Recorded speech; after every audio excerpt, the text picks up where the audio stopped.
Les campagnes océanographiques organisées sous le patronage et souvent en présence d'Albert Ier de Monaco entre 1885 et 1915 n'en furent pas moins aussi, pour le prince, des expéditions cynégétiques. Il ne fut pas le seul à aimer partir en mer pour chasser, loin s'en faut, mais seuls quelques-uns de ces discrets chasseurs sur l'eau eurent la bonne idée de coucher sur papier leur périple cynégético-nautique. Sur la Marie-Louise, une goélette de 35 mètres, s'embarquent à la fin des années 1890 Émile Lafon et ses compagnons. La plupart d'entre eux sont peintres comme lui et tous, sauf un, chasseurs. Dans 3 mois de chasse sur les côtes d'Albanie où il relate cette épatante expédition, aucune photo prise ni de l'embarcation ni du bord.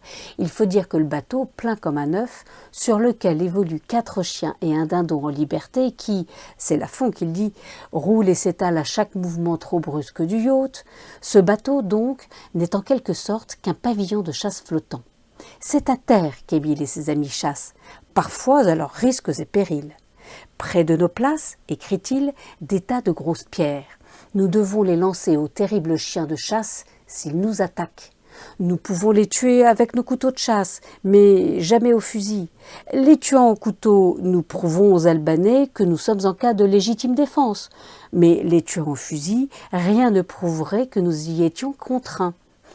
C'est charmant. Une autre sorte d'exotisme attend Dick Sutton et sa famille qui, en mai 1932, embarquent sur le Isbjörn, un brise-glace de chasse. De retour aux États-Unis, il publiera un Arctic Safari, le récit de ses aventures.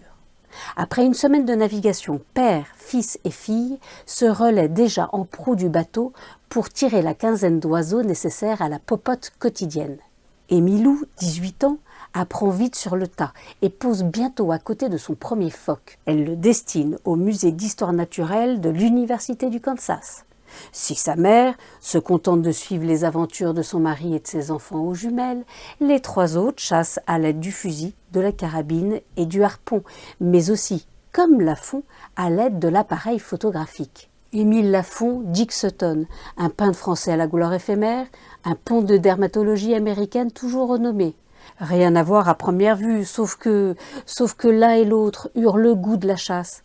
Non pas seulement de la chasse pour la chasse, mais aussi, mais surtout, de l'approche intime des terres et des hommes. Ils ont fait le cadeau de nous l'écrire.